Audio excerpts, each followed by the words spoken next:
Posibleng mag-iba raw ang Basilica Minore del Santo Niño Church sa Cebu City oras na magkaroon ng malakas na aftershock. Ayon yan sa pagsusuri ng isang eksperto. Pinagigiba naman ng lokal na pamahalaan ng Cebu City Medical Center dahil sa pinsalang inabot nito. Makibalita tayo live kay John Consulta. John? Makininusyon nga ng lokal na pamahalaan na dito sa Cebu City na ipapademolish na nila itong Cebu City Medical Center.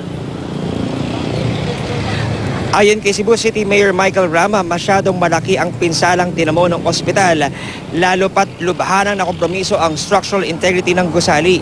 Base sa rekomendasyon ng kanilang mga engineer, mas makakabuti kung gigibay na lang ito at gagawa ng panibagong ospital para matiyak na magiging ligtas ang mga doktor at pasyente na papasok rito.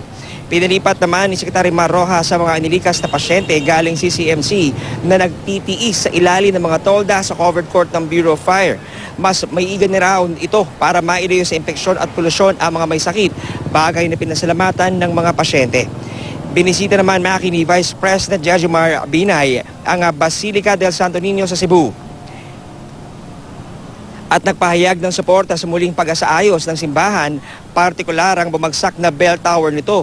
Sa isinagawang inspeksyon ng Cebu City Engineering Office, mga namamahalang Agustinian priests at katuwang ng National Historical Commission of the Philippines na pagdesisyon ng pansamantala munang isara ang basilika. Nang malapit ang eksaminin kasi ang isang mahabang crack sa may entrada ng basilika na kumpirma ang kanilang pinangambahan. Kasado na ang planong pag-asaayos ng nasirang bell tower ng basilika ng pagtutulungan ng DPWH, simbahan at mga grupong katuwang ng National Historical Commission of the Philippines. Ayon sa mga eksperto, mismo mga debris ng bumagsak na tore ang siyang gagamitin para sa reconstruction at restoration ng bahagi ng simbahan para mapanatili ang original na ganda at halaga ng naturang bell tower. At yan muna ang pinakalitas mula pa rin dito sa Cebu. Balik sa iyo, Maki. John, clarify ko lang, ito bang Cebu City Medical Center yung sinasabi nila na pinagkagastosan ng napakalaking halaga ng pondo para ipagawa? Yun na nga yun, Maki, maraming mga pagkukumpuni na isinagawa para nga maisaayos ang kondisyon nitong ospital, pero sa kasamaang palad ay napakatindi ng pinsalang tinamo nito.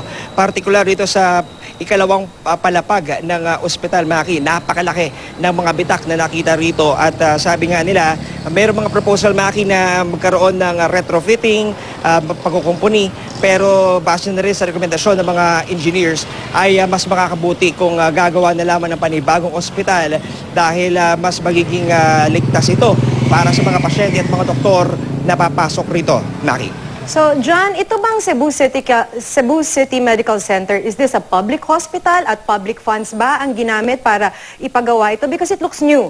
Mukha siyang bago. Akala ko kasi ito ay isang lumang gusali na. Tapos dun sa mga nakausap mo bang engineers, John, sinasabi ba nila na bakit? Ano yung what went wrong? Kung bakit ganito yung pinsala na it has to come to the point na kailangang i-demolish at magpatayo na lang ng bago?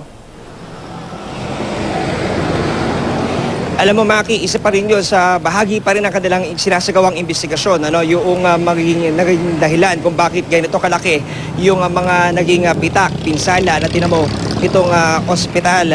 At ang kanilang nakikita rito ay ang pinakamahalaga daw talaga ay isaalang-alang yung kaligtasan ng mga pasyente.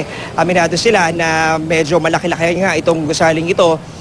More than 150 beds, ika nga itong kayang yung occupancy na kaya niyang kargahin, pero sa kanilang pagtansya ay mas mahalaga daw na talagang manigurado sa kaligtasan ng mga pasyente, kung kaya't kinakasa na nga ngayon itong planong demolisyon ng ospital para nga magbigay daan sa isang bagong pasilidad para nga sa mga residente dito sa Cebu City, Maki. Maraming salamat, John Consulta.